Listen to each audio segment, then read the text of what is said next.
जनन तंत्र महिलाओं का फीमेल रिप्रोडक्टिव सिस्टम, अंडाशय ओवरीज, गर्भाशय नाड़ों फैलोपियन ट्यूब्स, गर्भाशय यूटेरस, योनि वेजिना, भगम वुल्वा, क्षीर ग्रंथियों मैमरी ग्लैंड्स, स्तन ब्रेस्ट और गामेट्स, ये सब महिलाओं का जनन तंत्र व्यवस्था का अंगों है। लिंगभेद हार्मोन, सेक्स हार्मोन उत्पत्ति और बंटवारा ट्रांसपोर्टेशन में इन सारे अंगों काम करते हैं। मानव जाति पुनर्उत्पत्ति के सहायता करने वाले लिंगभेद कणों यानी सेक्स सेल्स को गामेट्स कहते हैं। ये गामेट्स अंडे यानी एग्स और सेक्स सेल्स है, इन्हीं को ओवा कहते हैं। पुनरुत्पत्ति के सहायता करने वाले पुरुषकण मेल गैमेट्स को वीर्य यानी स्पर्म अथवा शुक्ल कहते हैं। पुनरुत्पत्ति के सहायता करने वाले स्त्रीकण फीमेल गैमेट्स को ओवा अथवा शोणित कहते हैं। अंडाशय ओवरीज, इन अंडाशय ओवरीज बादाम परिमाण में यानी आलमंड का परिमाण में और रूप में होने वाला छोटा ग्रंथियों है, small glands. Pelvis, pelvic body cavity, pelvic body cavity छिद्र का दोनों तरफ गर्भाशय यानी यूटेरस का बाजू में होता है। ईस्ट्रोजन और प्रोजेस्टेरोन दोनों सेक्स हार्मोन्स को इन अंडाशय यानी ओवरीज उत्पत्ति करेगा। स्त्री पुष्पवती यानी पुबर्टी होने के पश्चात ये दोनों सेक्स हार्मोन्स पुष्पित होगा। हर मास कन्या में इन ओवा यानी एक्स पुष्पित होगा। उन अंडे यानी ओवा अंडाशय ओवरीज से प्रयाण करके गर्भाशय नाड़ यानी फैलोपियन ट्यूब्स में पहुंचेगा। गर्भाशय यूटेरस पहुंचने के पहले ही उस गर्भाशय नाड़ फैलोपियन ट्यूब्स पहुंचने के पहले ही उपजाऊ हो सकता है, फर्टिलाइज हो सकता है। अभी गर्भाशय नाड़ यानी फैलोपियन ट्यूब्स का बारे में, ये एक जोड़ा मांसपेशी नालियां मस्कुलर ट्यूब्स है। गर्भाशय नालियां फैलोपियन ट्यूब्स गर्भाशय यूटेरस का दोनों तरफ कोणों यानी कॉर्नर्स से आरंभ करके आखिरी यानी एज तक होंगे। ये एक कीप आकार में यानी फनल शेप्ड आकार में होने वाली निर्माण है। इनफुंडिबुलम और वोवा इन दोनों को गर्भाशय यानी यूटिरस पहुंचाना गर्भाशय नालियां यानी फेलोपियन ट्यूब का काम है। अभी गर्भाशय यूटिरस के बारे में डिस्कस करेंगे। यह गर्भाशय यूटिरस एक खाली मांसपेशी मोती आकार में मूत्राशय यानी यूरिनरी ब्लैडर का अंदर होने वाली अंग है। ऊपर गर्भाशय नालियां फेलोपियन ट्यूब्स और नीचे सर्विक्स का माध्यम से योनि वेजिना इन दोनों का साथ इस गर्भाशय यूटिरस जुड़ा हुआ होता है।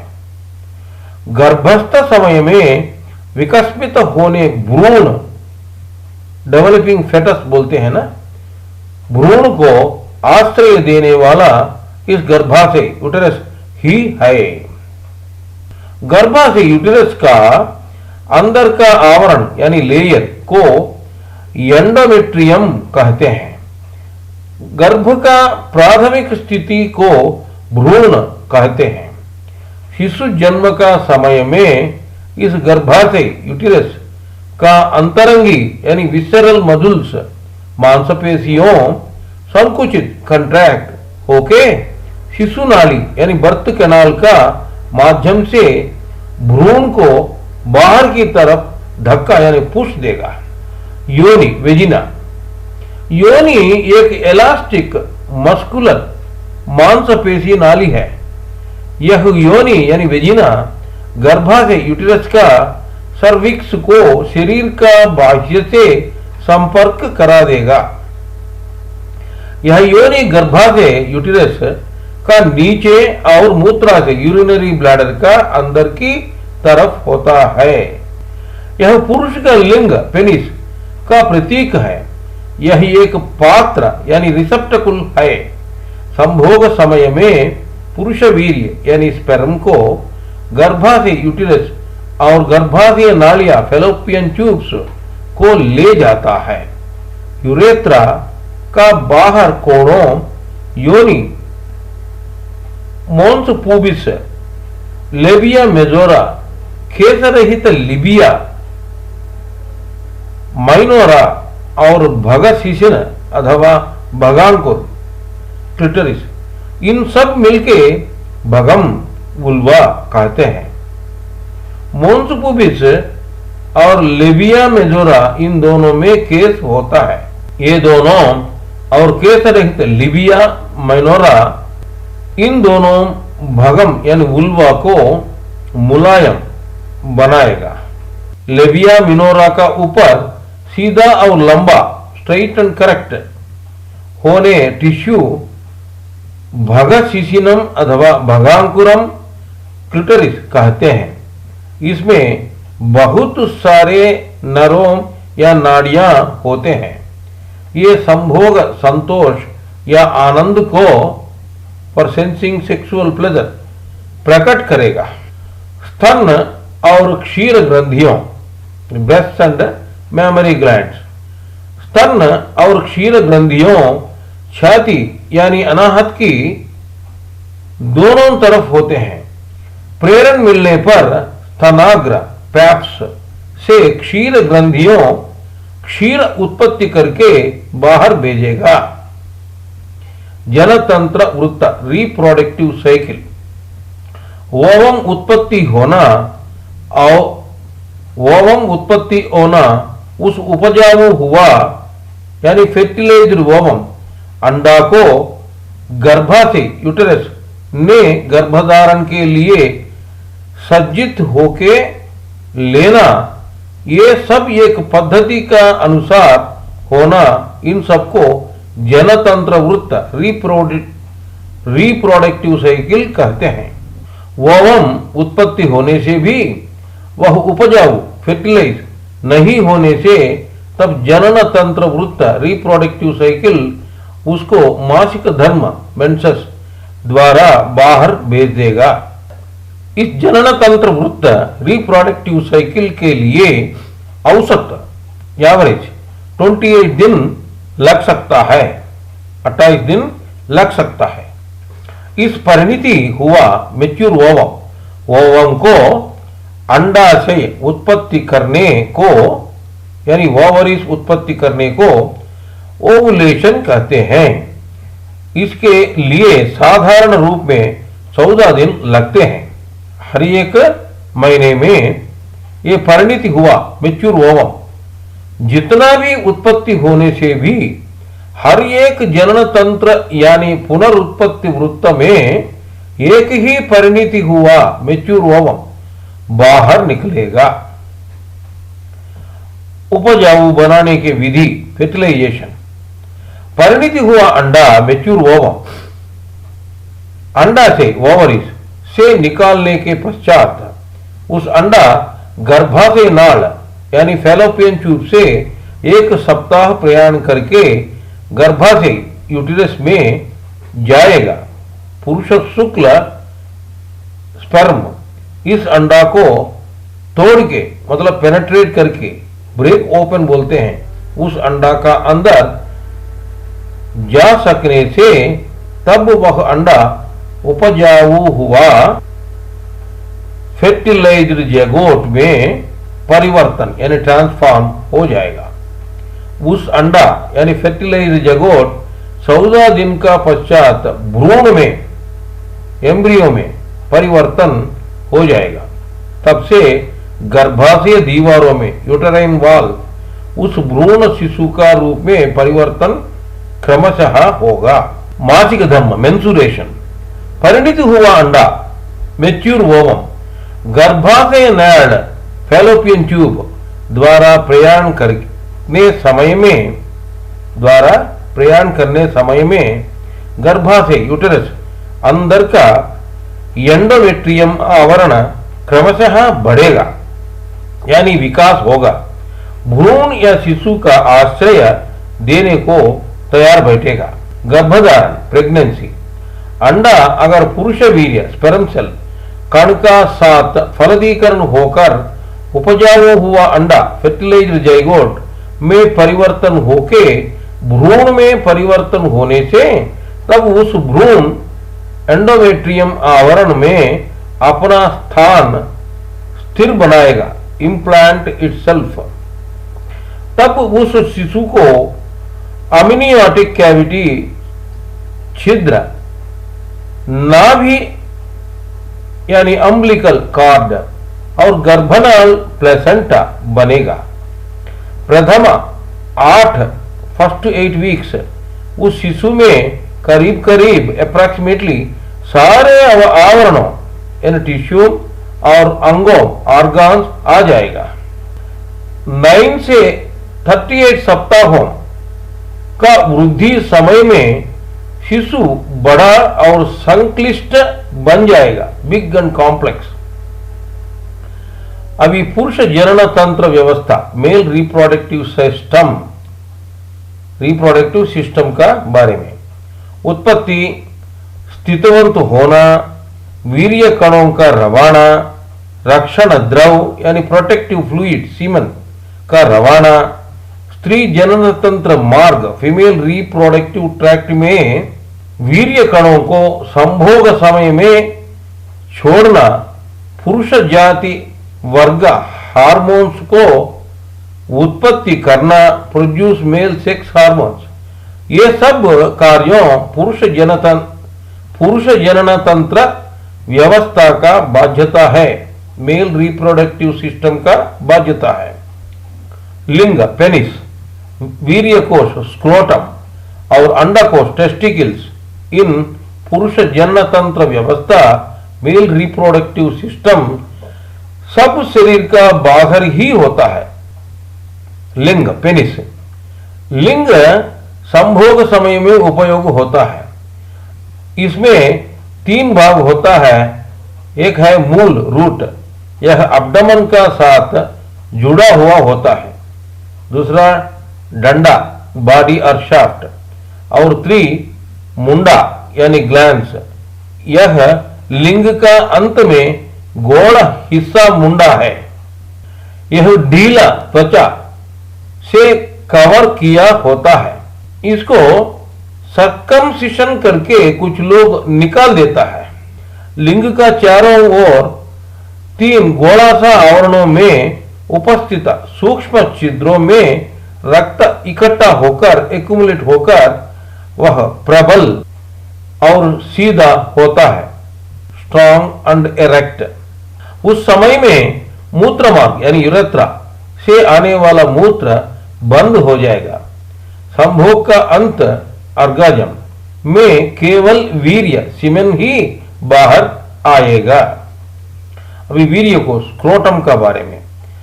वीर्य कोश यानी स्क्रोटम में अंडाकोश टेस्टिस और रक्तवाहिकाएं ब्लड वेसल्स होता है।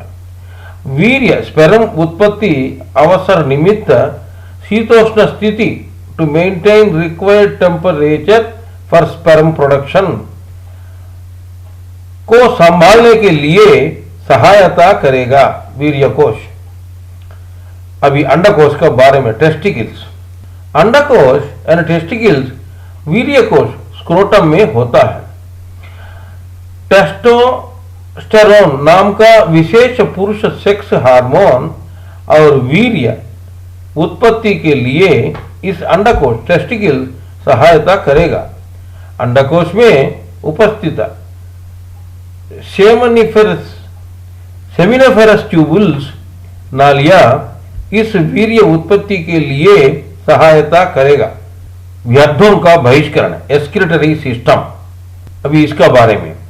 शरीर का अंदर का व्यर्थों यानी यूरिया, अमोनिया, यूरिक आम्ल और अधिक वॉल्यूम से जमा हुआ कणों का व्यर्थों, इन सब का बहिष्करण यानी एक्सक्रीशन, आयनों का समतुल्यता संभालना यानी बैलेंसिंग ऑफ आयन्स, पीएच और परासरणी maintenance of pH and osmotic concentration, एकाग्रता को संभालना, ये सब बहिष्करण व्यवस्था का कार्यों है। एक्सक्रीटरी सिस्टम का बाध्यता है, कार्यों है। व्यर्थों का बहिष्करण व्यवस्था में यानी एक्सक्रीटरी सिस्टम में भाग लेने वाला और अंगों। गुर्दों किडनीज। हर एक गुर्दा में करीब 10 लाख अत्यंत सूक्ष्म नेफ्रॉन्स होंगे।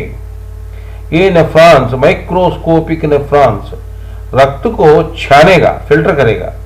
हर एक नेफ्रॉन में ग्लोमरुलस नाम का सूक्ष्म रक्त वाहिकाएं, cluster of capillaries called a glomerulus का समूह होगा। ग्लोमरुलस का चारों ओर एक कप जैसा आकार में थैली यानी सैक घेरा हुआ होता है। इसी को बोमेंस कैप्सूल कहते हैं। इसमें दबाव यानी प्रेशर का वजह से रक्त को साफ किया जाता है। सफेद रक्त कणों और पोषण पदार्थ प्रोटीन्स रक्त में रह जाएगा। पानी, ग्लूकोज, यूरिया, ये सब बोमेंस कैप्सूल यानी कप में रह जाता है। छाना हुआ स्वच्छ रक्त वाहिकाओं में अपना प्रसरण सर्कुलेशन जारी रखेगा यानी कंटिन्यू करेगा और मूत्र वाहिकाओं यानी रीनल ट्यूबुल्स पहुंचेगा। Glucose, potassium, sodium, hydrogen, magnesium और कैल्शियम ये सब पुनः रक्त में मिल जाएगा, रीअब्जॉर्ब हो जाएगा। इस पद्धति में शरीर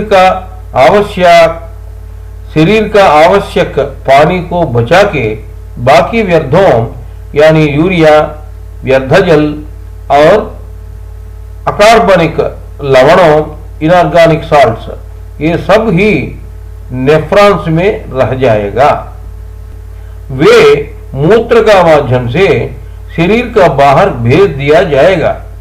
स्वच्छ रक्त गुर्दों यानी किडनीज और नाड़ियां द्वारा, वेन्स द्वारा पुनः हृदय को जाएगा। मूत्रनाल यूरेटर्स, यह गुर्दा से, मूत्रा से यूरिनरी ब्लैडर को मूत्र ले जाने वाला नाली है। यह साधारण रूप में 25 to 30 यानी 25 to 30 सेंटीमीटर लंबाई होगा। मूत्र मार्ग यूरेथ्रा, यह मूत्र को मूत्राशय यानी यूरिनरी ब्लैडर से शरीर का बाहर विसर्जन के लिए ले जाने वाली नाली है। मूत्राशय यूरिनरी ब्लैडर, गुर्दों से बाहर आया हुआ मूत्र को रखने का एक अंग ऑर्गन है ये मूत्राशय यूरिनरी ब्लैडर। इस मूत्राशय से ही मूत्र शरीर का बाहर विसर्जन के लिए ले जाया जाता है। चर्म या त्वचा स्किन, पसीना स्वेट का माध्यम से शरीर व्यर्थों को बाहर भेज के और शरीर आवश्यक शीतोष्ण स्थिति संभालता है, मेंटेन करता है। यह त्वचा शरीर अंतर्गत अंगों और टिश्यू को रक्षण देता है। फेफड़ा यानी लंग्स, इसका बारे में ये कार्बन डाइऑक्साइड को निकाल देगा और रक्त में ऑक्सीजन मिला के शुद्ध करेगा। अभी इंटेगुमेंटरी सिस्टम, अध्यावरणी सिस्टम बोलते हैं इसको। त्वचा, केस, नाखून और एक्सोक्रिन ग्लैंड्स, इन सब मिलके अध्यावरणी सिस्टम या इंटेगुमेंटरी सिस्टम कहते हैं। त्वचा, केस और नाखून ये सब शरीर को रसायनों यानी केमिकल्स और अल्ट्रावायलेट रेस, इन सब से शरीर अंतर्गत अंगों और टिश्यू को हानि नहीं होने देगा और रक्षण देगा। स्वेद, तेल, एक्सोक्रिन ग्रंथि, मोम यानी वैक्स उत्पत्ति करके आवश्यक सीलन यानी मॉइस्चर देके शरीर को धूल वगैरह से बचा देगा। एपिडर्मिस, एपिडर्मिस सबका ऊपर का बाह्य त्वचा को एपिडर्मिस कहते हैं। ये सारे शरीर को कवर किया हुआ आवरण है। यह डर्मिस को ढका देगा। इस एपिडर्मिस आवरण में रक्तवाहिकाएं नहीं होगा। इसका आवश्यक पोषण पदार्थों डर्मिस आवरण से मिलेगा। 90% एपिडर्मिस कणों को केराटिनोसाइट्स कहते हैं। साधारण रीति में 4 लेयर्स में होता है। पानी और पादों में 5 आवरण में होता है। सबसे अंदर का आवरण को स्ट्रैटम बेसल कहते हैं। वे मेलानिन रंग को उत्पत्ति करेगा। वह चर्म को अल्ट्रावायलेट रेस यानी पराबैंगनी किरण और धूप दाह यानी सनबर्न से बचा देगा। डर्मिस, एपिडर्मिस का नीचे आवरण को डर्मिस कहते हैं। इसका साथ नाड़ियों, रक्तवाहिकाएं जोड़ा हुआ होता है। एपिडर्मिस से डर्मिस अधिक मोटा होता है, थिक। यह डर्मिस त्वचा को बल और एलास्टिसिटी, स्ट्रेंथ एंड एलास्टिसिटी देगा। इस डर्मिस आवरण में पैपिलरी और जालीदार यानी रेटिकुलर नाम का 2 आवरणों होंगे। इनका माध्यम से पोषण पदार्थों, न्यूट्रिएंट्स और प्राणवायु यानी ऑक्सीजन दोनों एपिडर्मिस को मिलेगा। स्पर्श, दर्द और शीतोष्ण स्थिति इत्यादि एपिडर्मिस का माध्यम से डर्मिस को मिलेगा। ग्रंथियों, glands of the human endocrine system. Number 1 hypothalamus, यह बेजा में एक भाग है। यह एंडोक्रिन सिस्टम का नियंत्रण और बंटवारा, कंट्रोल एंड रिले सेंटर, केंद्र है। नंबर 2 पिट्यूटरी ग्लैंड, यह बेजा में एक है। ग्लैंड को ग्रंथि कहते हैं। यह एक विशेष और अत्यंत विशिष्ट ग्रंथि मैस्टर ग्लैंड है। पीछे यानी पोस्टीरियर, मध्य इंटीरियर और आगे एंटीरियर करके इस पिट्यूटरी ग्लैंड 3 भाग यानी लोब्स में होता है। अभी पीछे पोस्टीरियर लोब। यह ऑक्सीटोसिन नाम का हार्मोन उत्पत्ति करेगा। यह गर्भाशय यूटेरिन एंड ब्रेस्ट कंट्रैक्शन और स्तनों को उत्प्रेरण करके क्षीर उत्पादन करेगा। एंटी डायरेटिक हार्मोन एडीएच, इसी को वैसोप्रेसिन हार्मोन कहते हैं, हाइपोथैलेमस उत्पादन करके पिट्यूटरी ग्रंथि में रखेगा। यह गुर्दों का नाली का माध्यम से किडनी ट्यूबुल्स पानी को पुनः ग्रहण करने को प्रेरण देगा। हाइपो का अर्थ अल्प है। एंटी डायरेटिक यानी एडीएच हार्मोन अल्प मात्रा में उत्पत्ति होने से अधिक मूत्र उत्पत्ति होगा। इसको डायबिटीज इंसिपिडस कहते हैं। आगे एंटीरियर लोब, इसमें क्या होता है देखेंगे।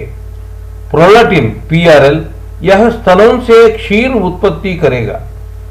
मानव विकास ह्यूमन ग्रोथ एचजीएच, इस एचजीएच ठीक तरह होने से मानव विकास होगा।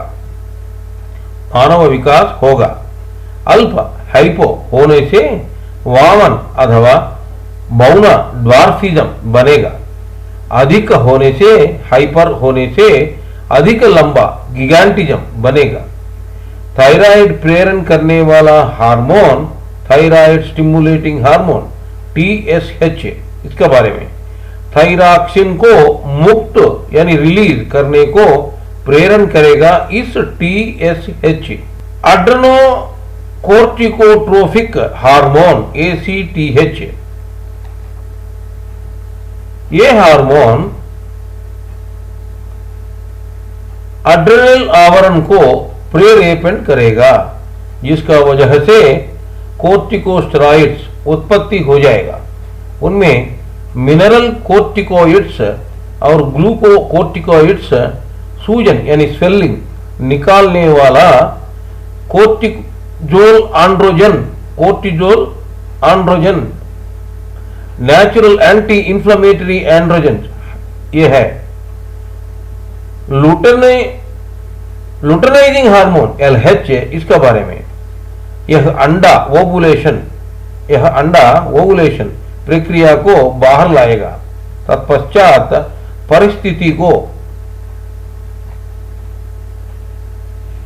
कॉर्पस लूटेम संभालेगा, मेंटेन करेगा।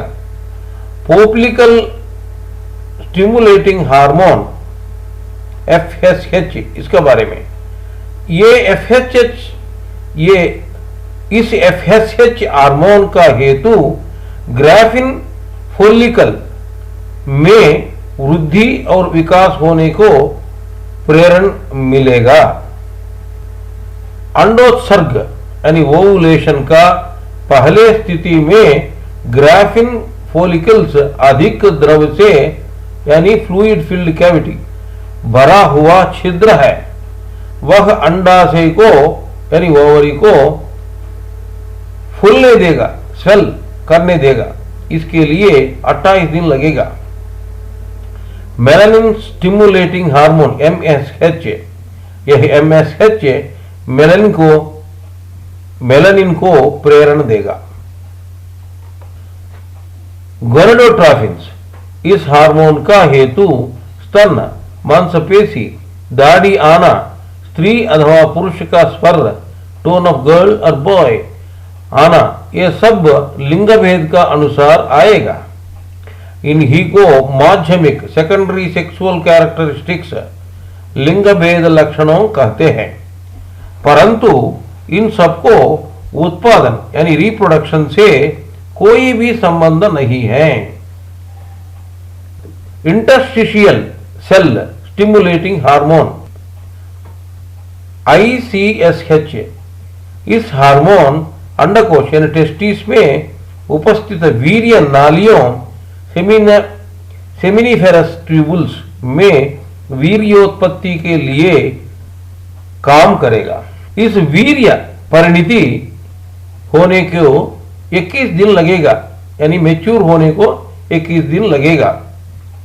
इस समय में वीर्य लिंग से बाहर नहीं निकालने से यानी एजैकुलेट नहीं होने से वीर्य को शरीर अपना अंदर पुनः ग्रहण करेगा। अभी मध्य लोब के बारे में, इंटीरियर लोब, इससे इंटरमेडिन हार्मोन उत्पत्ति होगा। इस हार्मोन मेलानोसाइट उत्पत्ति को नियंत्रित करेगा। ये मेलानिन कणों उत्पत्ति को नियंत्रित करेगा।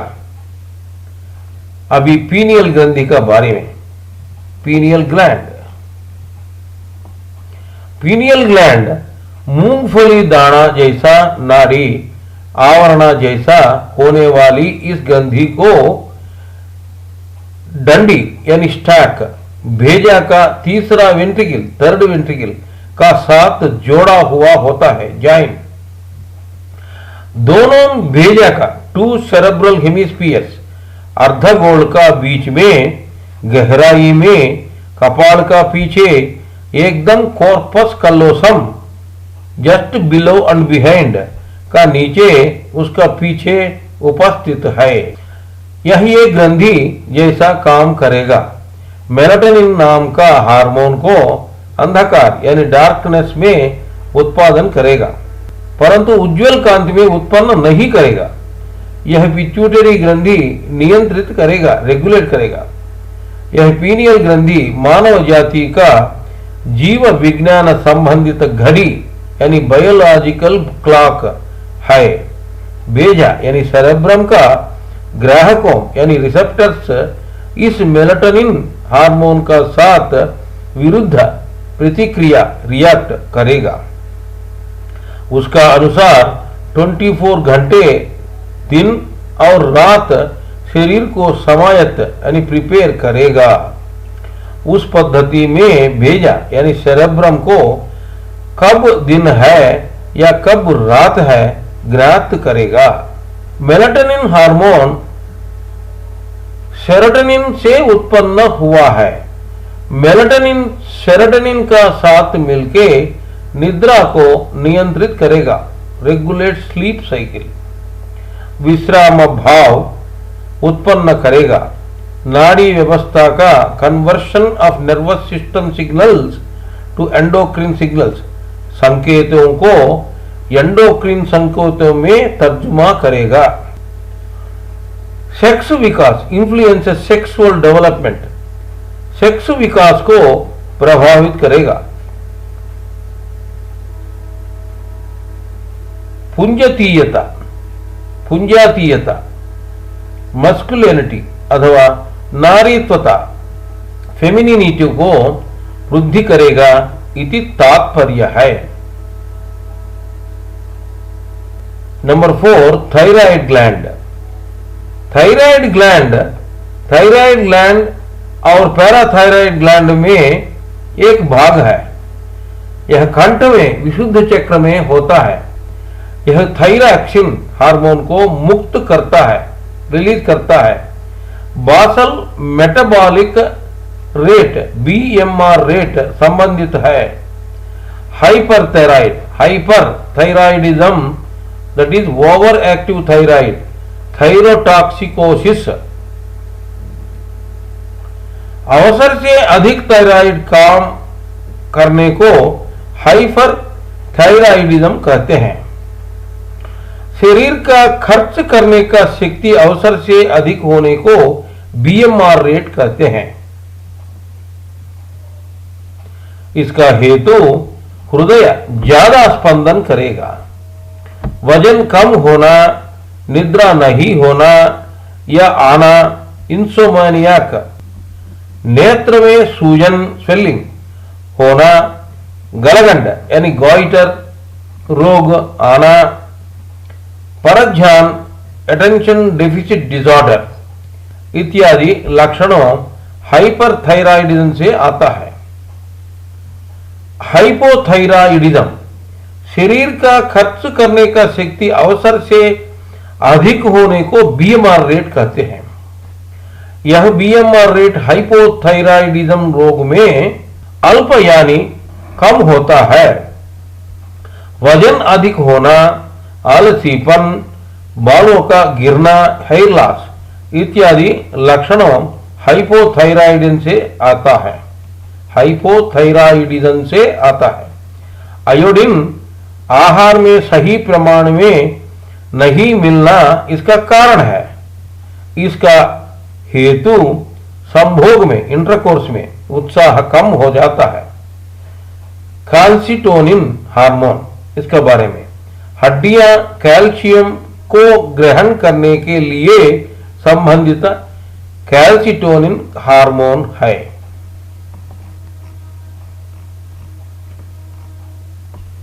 अभी number 5, parathyroid gland. Parathyroid gland thyroid और पैराथायराइड ग्लैंड का एक भाग है। यह कंठ में विशुद्ध चक्र में होता है। यह पैराथार्मोन हार्मोन को मुक्त यानी रिलीज करता है। मांसपेशी मजुल और हड्डी यानी बोन संबंधित है। यह कैल्शियम और फास्फेट को शरीर में बंटवारा करेगा, डिस्ट्रीब्यूट करेगा। हम बीजाक्षर को विशुद्ध चक्र में 108 बार प्रातः काल में उच्चारण करने से थायराइड संबंधित व्याधियों का निवारण कर सकता है।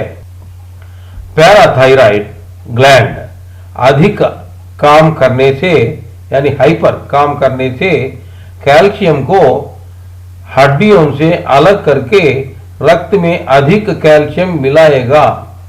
इसका हेतु हड्डियां दुर्बल यानी फ्रेगाइल बनेगा। अस्थि सुशीलता ओस्टियोपोरोसिस आके चलने का भी कष्ट हो जाएगा। पैराथॉर्मोन हार्मोन काम को ईस्ट्रोजन निरोध करेगा, इनहिबिट करेगा। पैराथायराइड ग्लैंड अल्प यानी हाइपो काम करने से रक्त में कैल्शियम लेवल को कम करेगा। अपतानिका यानी टेटनी रोग आएगा। कंकाड़ यानी स्केलेटल मजुल मांसपेशियों में ताकत यानी स्ट्रेंथ क्षीण होकर ऐंठन यानी मरोड़ की पीड़ा देना होगा, क्रैम्प्स होगा। Number 6, thymus gland. फेफड़ों का ऊपर ट्रैचिया एंड ब्रोंकी यानी अनाहत का ऊपर कंठ विशुद्ध चक्र का पास हृदय का ऊपर उसका सामने उपस्थित है ये thymus gland. The thymus gland is located straddled across trachea and bronchi in the upper thorax, a bilobed organ in the root of the neck, above and in front of the heart. यह रोग निरोधक शक्ति immune system संबंधित है। यही एक बीज कोश यानी कैप्सूल में उपस्थित है। अंतर्गत में छोटा छोटा क्रॉस दीवारें का माध्यम से बहुत कुछ विभागों का सहित होता है। इतना ही नहीं, टी लिम्फोसाइट से भरा हुआ होता है।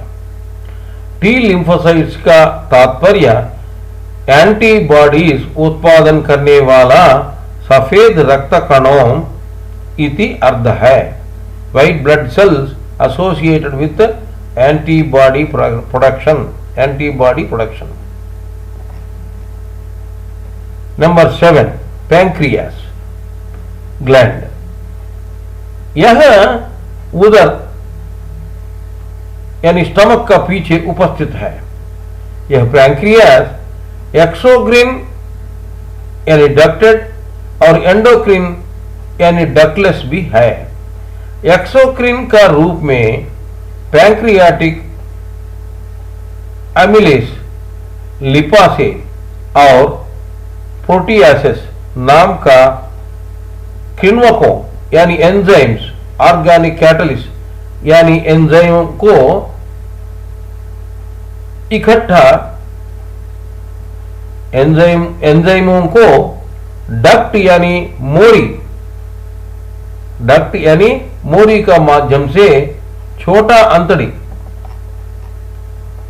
स्मॉल इंटेस्टाइन में छोड़ देगा। पैंक्रियाटिक अमिलेज नाम का किण्वक यानी एंजाइम कार्बोहाइड्रेट को शक्कर यानी शुगर का रूप में तोड़ के यानी पॉलीसेक्राइड स्टार्च इनटू शुगर अलग कर देगा। लिपासे नाम का किण्वक यानी एंजाइम चर्बी को चर्बी आम्ल और ग्लिसरॉल का रूप में तोड़ के अलग कर देगा। Fats into fatty acids and glycerol. Proteases नाम का किण्वक यानी एंजाइम प्रोटीन पॉलीपेप्टाइड का रूप में तोड़ के यानी protein polypeptide into D peptides अलग कर देगा। आइलेट्स ऑफ लैंगरहंस द्वीपों इस पैंक्रियास ग्लैंड में ही होता है, परंतु अल्फा और बीटा कणों का समूहों भी इनमें होता है।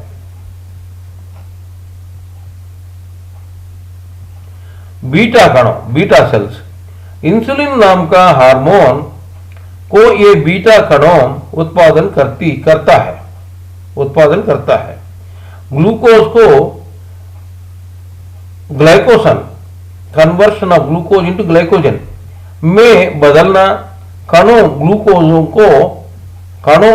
को ग्रहण करना, सेल्यूलर अपटेक ऑफ ग्लूकोज, अधिक ग्लूकोज को चर्बी में यानी फैट में बदलना, बीटा कणों उत्पादन करने इंसुलिन का काम है। हाइपो बीटा कणों का इंसुलिन नाम का हार्मोन अल्प यानी हाइपो होने से मधुमेह यानी डायबिटीज मेलिटस का हेतु बनता है। रक्त में ग्लूकोज लेवल्स अधिक यानी हाइपर ग्लाइकेमिया होना इसका लक्षण है। यह क्रमशः तीव्र अनारोग्य परिस्थितियों का मार्ग बनाएगा, इसलिए सही वैद्य शीघ्र आवश्यक है। मणिपुर चक्र में 108 बार रम बीजाक्षर चांट करने से या कीर्तन करने से यह मधुमेह समस्या अधिकतर परिष्कार हो जाएगा। अल्फा कणों पैंक्रियास का अल्फा कणों ग्लूकागॉन हार्मोन को मुक्त करेगा। ग्लाइकोजन को ग्लूकोज में बदलना यानी conversion of glycogen to glucose और ग्लूकोज को चर्बी में बदलना, चर्बी मतलब फैट्स, इस ग्लूकागॉन का काम है। ग्लूकोज लेवल्स को सही ढंग से रखना इस ग्लूकागॉन करेगा। इसका वजह से शरीर सही काम करेगा। एड्रिनल ग्रंथि गुर्दों संबंधी अंतःस्रावी ग्रंथि, यह एड्रिनल मेडुला में उत्पादन होता है। एड्रिनलिन और नोराएड्रिनलिन नाम का हार्मोन उत्पादन करता है। ये भय, युद्ध और भागना, फाइट एंड फ्लाइट इत्यादि विषयों के लिए शरीर को तैयार यानी प्रिपेयर करेगा, समायत्त करेगा। अंतड़ी यानी इंटेस्टाइन और रक्त प्रसरण में परिवर्तन यानी चेंज लाके घबराहट करवा देना, हृदय का स्पंदन अधिक होने देना, श्वास क्रिया और पल्स रेट में परिवर्तन, कण जीवन क्रिया मेटाबॉलिक रेट इंक्रीज, कण जीवन क्रिया में वृद्धि यानी मेटाबॉलिक रेट इंक्रीज, मांसपेशियों सिकुड़ जाना और बढ़ना इत्यादियों इसका परिणाम है। एड्रिनल कॉर्टेक्स, इसके बारे में कोर्टिकोस्टेरॉइड्स नाम का हार्मोनों को उत्पादन करता है। इनका माध्यम से glucocorticoids example cortisol, cortisone, corticosterone, carbohydrate, चर्बी और पोषण पदार्थों, utilization of carbohydrate, fat and protein, इन सबको शरीर को मिलने देना शरीर को दबाव या स्ट्रेस और सूजन स्वेलिंग इत्यादियों से सहन करने को तैयार रखेगा। वैसा ही मिनरलों कोर्टिकोइड्स एग्जाम्पल ऑल्डोस्टेरोन नाम का हार्मोनों को उत्पादन करता है। इसका द्वारा शरीर का नमक और जल दोनों का समतुल्यता संभालना हो जाएगा, salt and water balance. Number 9, अंडाकोश टेस्टिस। ये श्रेणी प्रदेश located outside the pelvic cavity का नीचे उपस्थित है। ये टेस्टोस्टेरोन नाम का हार्मोन उत्पादन करेगा। ये पुरुष वर्ग हार्मोनों को वृद्धि करेगा। शरीर को secondary sexual characteristics example body hair, muscle development, voice change, माध्यमिक लक्षणों उत्पादन करेगा। नंबर 10, अंडाशय ओवरीज। यह परिणति अंडा को प्रोड्यूस मैच्योर ओवा उत्पादन करेगा। ईस्ट्रोजन और प्रोजेस्ट्रोजन नाम का हार्मोनों को उत्पादन करेगा। अनेक प्रकार के विषय यानी मिसलेनियस सब्जेक्ट्स के बारे में। रक्त ब्लड, रक्त में प्लाज्मा नाम का 55% ऑफ ब्लड फ्लूइड द्रव होता है। प्लाज्मा में कणों तैरता है। शरीर आवश्यक पदार्थों शक्कर यानी शुगर, ऑक्सीजन, हार्मोन इन सब को उपलब्ध करता है। कणों से निकलने वाली व्यर्थों, आखिरी में मल मूत्रों, पसीना, लंग्स से यानी फेफड़ों से मुक्त हुआ कार्बन डाइऑक्साइड इन सबको शरीर का बाहर भेजने का रक्त सहायता करेगा। रक्त में रक्त घनी कारकों भी होता है, क्लॉटिंग एजेंट्स। प्लाज्मा में पानी, रक्त कणों, कार्बन डाइऑक्साइड, ग्लूकोज, शक्कर, हार्मोन और पोषण पदार्थों, हार्मोन्स एंड प्रोटीन्स होता है। रक्त कणों विविध प्रकार का इन टाइप्स ऑफ ब्लड सेल्स, इसके बारे में। रक्त कणों विविध प्रकार का टाइप्स ऑफ ब्लड सेल्स।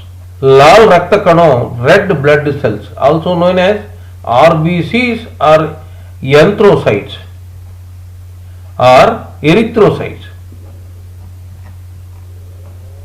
ये रक्त में अधिकतर होता है। इनमें हीमोग्लोबिन नाम का एक विशेष पोषण पदार्थ प्रोटीन होता है। वह ऑक्सीजन को फेफड़ों यानी लंग्स से शरीर का टिश्यू और कणों का अंदर पहुंचा देगा। सफेद रक्त कणों, व्हाइट ब्लड सेल्स, ल्यूकोसाइट्स, ये रोग निरोधक शक्ति इम्यून सिस्टम के लिए अत्यंत आवश्यक है। लिम्फोसाइट और ग्रेनुलोसाइट्स इन दोनों सफेद रक्त कणों का अंदर का ही है। White blood cells, leukocytes, cancer कणों को विरुद्ध युद्ध करेगा। कैंसर कणों से विरुद्ध युद्ध करेगा। बिंबाणु, प्लेटलेट्स या थ्रोम्बोसाइट्स। रक्त घनीभव होने को ये क्लॉटिंग या कोयागुलेशन सहायता करेगा। हीमोग्लोबिन में ऑक्सीजन मिलाने से तब उस रक्त अधिक लाल होगा। रक्तवाहिकाओं का माध्यम से उस प्राणवायु सहित रक्त को हृदय पंप करेगा। अस्थिमज्जा, बोन मैरो। लाल रक्त कणों, red blood cells, also known as RBCs और एरिथ्रोसाइट्स, सफेद रक्त कणों, व्हाइट ब्लड सेल्स, लूकोसाइट्स और बिंबाणु, प्लेटलेट्स, थ्रोम्बोसाइट्स, ये सब अस्थि मज्जा यानी बोन मैरो में ही उत्पादन होता है।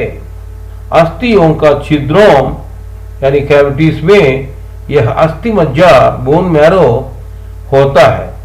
चर्बी यानी फैट, रक्त, स्टेम कणों यानी स्टेम सेल्स इस अस्थि मज्जा यानी